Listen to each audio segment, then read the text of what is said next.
Welcome to the TTC pre-race podcast. My name is Nico Mullally. This is my brother Logan Mullally with me today. We started the Downhill Southeast series 8 years ago, and it's come a long way since then. And finally, we had the idea to do a pre-race recording so that people could get some information about the weekend ahead. So we have TTC coming up next weekend, and we're going to do a little 20-minute recap of what to expect when you get to the race. Yeah, perfect. So the season is coming up quick. We have the first Downhill Southeast race happening next weekend, like you said.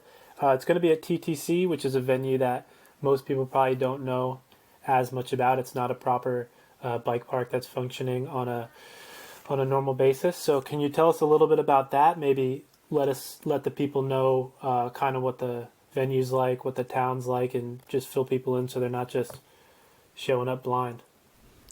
Yeah, TTC, I feel, is like the core of Downhill Southeast. It's where we had our first Downhill Southeast race in 2016, and it is the TTC stands for the Trials Training Center.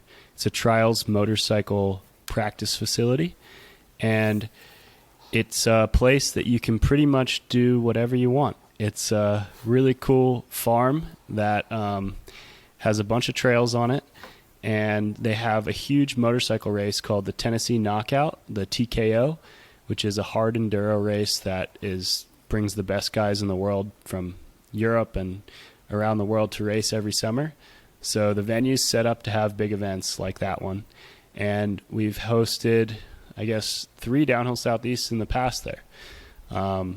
It was the first 2 seasons, 2016 and 17, the first round of the series, and then we lost access to the trailhead where the original track started and didn't have the race there for a couple years, and then last year built a new course starting from Troy Roberts, who is one of the downhill riders that lives right at the TTC. It starts from his house, actually. And we were able to have races there again. So it's awesome early season venue. It's just outside of Chattanooga, about 40 minutes from Chattanooga. And the weather is normally warmer there than any of our other venues are. So it's a good opening round. And we're 2 weeks later than we've been, so hopefully the weather's even a little nicer. If people are looking for places to stay still, there's an exit off of the highway in Kimball, Tennessee. That's only about 10 minutes from the TTC, where there's a bunch of big hotels. There's restaurants, a lot of stuff going on out there. So while you're at the TTC, it does feel a little bit like you're in the middle of nowhere. You're only 10 minutes from a big town with everything you need. And the vibe's really cool. It's pretty backwoods, and it's very homemade feeling, which I think is really cool for like a grassroots downhill race. It's a lot different feel than some of the corporate ski resorts, and I think it's cool to have both in our series. So little brief history of the TTC. How would you explain TTC to someone who's been to any of the other venues? I know you touched on it briefly, that it's not such a corporate ski resort and they do some cool backwoods style stuff, but what's it like for the actual mountain bike riding?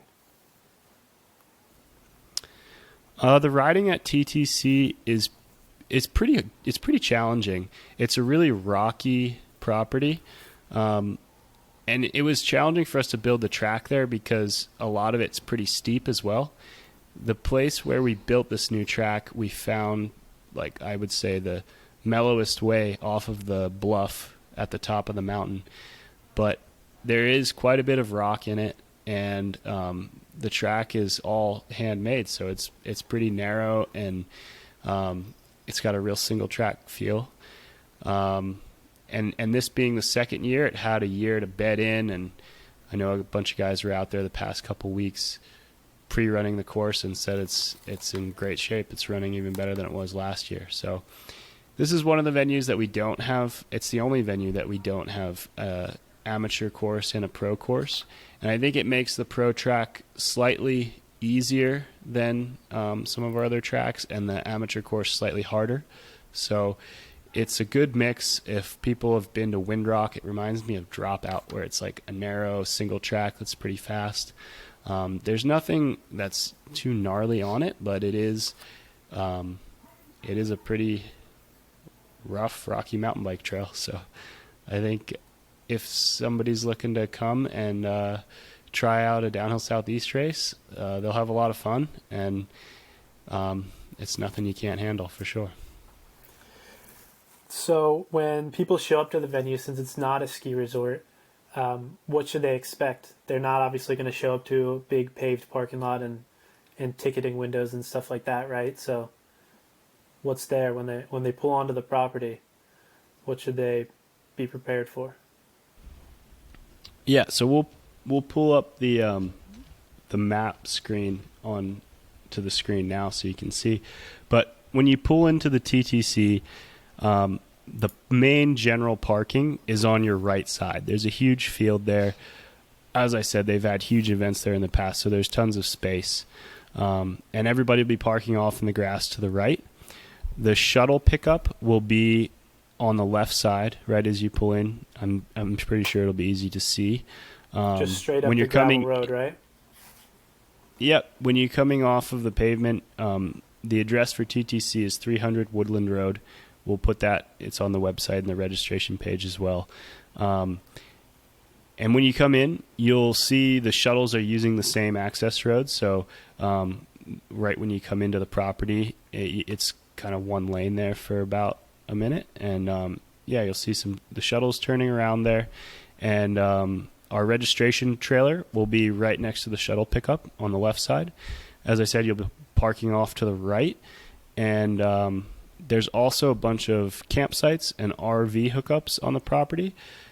You can call TTC if you just look up the Trials Training Center. You can call and reserve one of those spaces, and they have electric and water hookup. They have a few cabins. I'm not sure if they're all taken this weekend or already, but if you want to reserve an RV spot, a campsite, or a cabin, you can call the TTC directly. Perfect. So there's shuttles at this race, and they'll be like the shuttles you have at Rock Creek or Windrock or something like that? Yeah, so the shuttles we're renting U-Hauls, and we'll be pulling trailers, bike trailers we're borrowing 2 from Windrock and 2 from Rock Creek. The shuttle road is a public road, but at the top it goes into a neighborhood where a lot of people live, and we're not allowing self-shuttling at this race because in the past people have been speeding on this road, and the neighbors weren't really happy about it. So we're trying to both keep it even for everyone. We don't want people who have the opportunity to be shuttled on their own to get an advantage, and we don't want people to abuse the neighborhood road. So we'll have 4 shuttles. Last year we had only 3, and last year we were hoping to use the trailers with them, but our turnaround didn't quite work out for the size trucks that we had. So this year we got slightly smaller U-Hauls and slightly smaller trailers. So we're going to be able to fit with the trailer more total people in each one, and we'll have an extra one than we had last year as well. So our uplift capacity should actually double by adding one more and being able to use the trailers in each one. So hopefully it's running a lot faster than last year. I know it wasn't terrible, but it's also quite a long shuttle compared to some of the other venues. It takes 15 to 20 minutes to get up to the top, but we're looking to improve on that this year. Okay, let's talk about the schedule a little bit. We have a bit of a refined schedule for this year. We still have it split up into different practice groups based on the ability level of all the people out there in each group, but you refined it a bit this year, is that right? Yeah, so each year I try to make the schedule as I guess the more time riding and less time spent standing in line as possible. We split it into 3 groups. mainly for uplift capacity so that you're not waiting all day. If you can do the same amount of runs in 3 hours, it's better than doing it all day. And also be on the track with people of a similar speed so that it's not dangerous for running people over. So anyway, this year on Friday, we combined Group B and C. Group A is Pro and Cat 1. Group B is Cat 2, 3, 18 and under. And Group C is Cat 2, 3, 18 and over. So from 8 to 12 is going to be the Group A practice. And from 12 to 4 is the B and C practice. So all Cat 2, 3s from 12 to 4. And then from 4 to 5, we have a 1 hour window for track walk. That way people want to go and check the lines after they ride. Just take some time to look at the course. They have an hour where no bikes are on the track and the shuttles are still running to do that. Then Saturday, we kind of just shifted things around a little bit. We wanted to put the seeding run for the Group A, so all the pros and Cat 1s get a seeding run.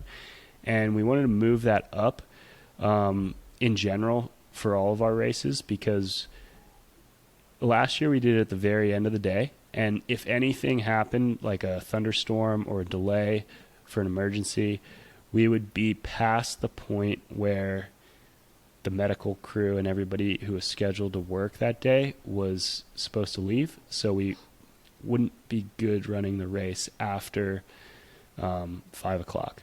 And we were scheduled to run right up into that, and we wanted to have a little bit of a buffer. So instead of running the seating at the end of the day, we're running in the middle of the day. So Group A practice is going to be from 8 to 10. Group B practice from 10 to 12:30. So give the Group A guys a little bit of chance to get ready for their seating run while Group B is practicing. Then Group A seating run is going to be from 12:45 to 1:45. And then right after that, Group C can practice from 2 to 4:30. And then we left a 30-minute window again at the end of the day for track walk, in case anybody wanted to get up there and walk without bikes on the track. Sunday then is a very similar schedule. We just reverse the order. So one thing that's pretty unique and something we're going to try this year is we're going to race the pros first. So instead of the race day going from the slower guys up to the fastest guys at the end, we're going to reverse that, and the pros are going to start first.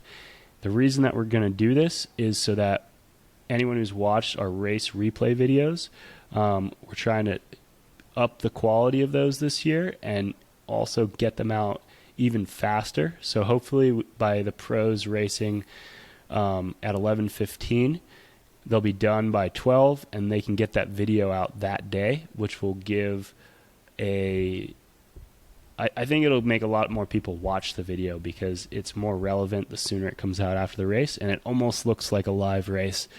It is exponentially cheaper to do it as a recorded video that looks like a replay rather than an actual live race. So those videos are a big concern for us. We're trying to grow the sport by putting them out, and we're gonna make the live race for people spectating on site maybe a little bit less exciting by the fastest guys going first instead of the end, to try to get that video out to more people by the end of the day.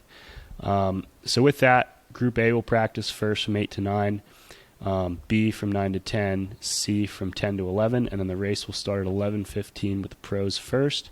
And we'll try to do the awards for each category, like Cat 1s and pros, and then Cat 2s and 3s after the complete category is finished, so you don't have to wait all day if you're on the podium.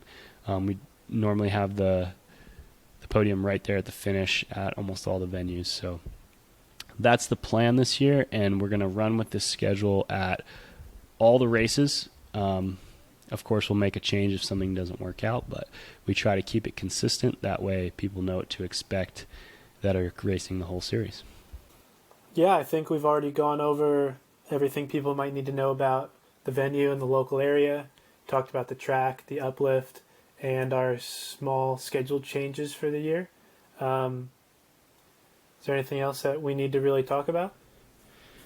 I think that pretty much covers it. Anybody spectating will need to sign a waiver, and we'll have all that at the registration trailer. So anybody on the property, just come over and check in once you get there before you walk up onto the mountain. It is private property, so these guys are nice enough to host our race, and we want to respect that and make sure everybody's covered by signing in with either the race or spectator waiver when they arrive. I think something also to go along with that is if you're planning on camping or car camping, if you want to do it at the venue, just get in touch with them before you camp there. All of the campgrounds there are either typically reserved or they're keeping them for reservation, so don't just park there and hope nobody has already reserved that spot. Yeah, please call the TTC to reserve any campsites. They do have a lot on site, but just if you call them, they'll get you set up. Another thing that is important for this race specifically is that it is in Central Time Zone. It is the only race in our series that is in the Central Time Zone, and it is on the line of Eastern and Central Time. Even Chattanooga, that's 40 minutes away, is in Eastern Time. So sometimes it's easy to get to the TTC, and down there in Sawmill Cove where TTC is, there's not great phone service, and you just went into the Central Time, and it's confusing to know exactly what time it is. So we are operating in Central Time. It is in Central Time. And is it the daylight savings change next week too? Yeah, I was just going to say that. To go along with that, it's daylight savings between Saturday and Sunday. So make sure you're in Central Time. So no one's going to know Sunday what time when it you get is. to the race. We're going to do our best to keep everybody on the right schedule throughout the weekend. So just pay a little bit more attention to it. Yeah, I think that's it. Anything else you need to go over for TTC? That's it. I guess just we'll quick touch on some of our future races coming up. Yeah, so rest of the series is looking great. We have a total of a 7-round series this year, so 6 more after this one. Go to our website, downhillsoutheast.com. Go to the 2023 events tab, and you can check out the dates and venue locations for all the other races in the series. They go from next weekend about once a month, and then they wrap up second or third weekend of August. So yeah, give them a look. Yeah, one thing that I wanted to mention that is, I guess, breaking news about Downhill Southeast is our Mountain Creek race was supposed to be scheduled for July 9th, and we just moved that to Memorial Day weekend, which is May 28th. So we're merging with the Spring National that Mountain Creek always has, and we are going to run that race for them as a Downhill Southeast and a National. There'll be one race, and the points will count towards both. There's some info coming out about national champs in July, hopefully dropping soon, that made the first weekend for Mountain Creek that we originally scheduled. For most of the racers in the Downhill Southeast region, wouldn't make sense to drive all the way up to Mountain Creek that weekend. So we hate to change, but we also will do it when necessary. So this is what we thought would be best for the riders, and we want to get ahead of it. So just note that change. Also, now you don't have to go to Mountain Creek for a national and a Downhill Southeast. Not have to. It's actually kind of nice to go to Mountain Creek twice. But now we merge them into both races. And yeah, so our schedule is TTC March 12th. Rock Creek will be April 16th. Windrock May 7th. Mountain Creek now is round 4 and will be May 28th. Snowshoe is June 11th. Sugar is July 30th. And Massanutten is August 20th. And Massanutten's typically one of our early season races, but they are getting a new chairlift, probably starting any day now. As soon as the snow melts, they're going to be starting on that new chairlift. So if anybody had complaints about the Massanutten chairlift, it will be now a high-speed 4 chair. So, and that'll be done just in time. Well, we left some gap because there's normally never a construction project done on time, but it will be ready. This is when they told us we could have the race for our series finals August 20th. So those are the races to come, and yeah, we're looking forward to it. I guess in conclusion, thanks to everybody for, if you listen to this, you probably didn't listen to this for 20 minutes unless you were going to do the race. So thank you for signing up for the race and supporting our series. We started this just to have races to do. Like personally, I wanted to be able to practice some races preseason before getting into the bigger ones later. And the Southeast always had the best terrain and weather in the wintertime to do it. So kind of started the Downhill Southeast series to have some little scrimmages, and it turned out into being like actually the biggest mountain bike race series in our region of any discipline, and it's downhill. So that's super cool for me. Like downhill is a very niche thing, and for it to be so well attended is awesome. I'm really proud of that, and I'm stoked for everybody that supports the race series, and I hope that they can feel that we really try to do the best job we can to make the best experience, whether you're racing for fun or racing to try to prepare yourself to progress in the sport. I believe that our race series offers that experience for both people. And wanted to thank also SRAM for being a title sponsor. We would not be able to do these race replay videos. They're, as you can imagine, very expensive to produce. Without SRAM support, we wouldn't be able to do all of that. So thank you to SRAM and their umbrella of brands, RockShox, Zip, Truvative, Time, Cork. I think that's all the SRAM ones. And then Maxis has been a sponsor of ours for a while as well. So thank you to Maxis, and thank you to Worldwide Cyclery, who has supported our series from the very first race. And they give gift cards, which are as good as cash, to their bike shop, their online bike shop, for anyone on the podium. And they've been doing that since the first race. So we certainly appreciate it. What do you have to say, Logan? I think that's it. Hopefully we'll see everyone out at the first race. It'll be a good first weekend. If you have any questions, send us an email to info@downhillsoutheast.com. Send us an Instagram message, Facebook message, whatever's easiest for you. And yeah, make sure everybody knows what to expect going into the first round. And thanks for bearing with this podcast video thing that we did. I called Chris Hall, who runs the Downtime podcast, and asked him what to do, and he sent me a link to this app. So we're going to make it better in the future. Logan was at his house. I was at my house. Logan lives at Windrock. I live over in Pisgah Forest, and we wanted to get this out at least with a week before the race so people could have time to listen to it.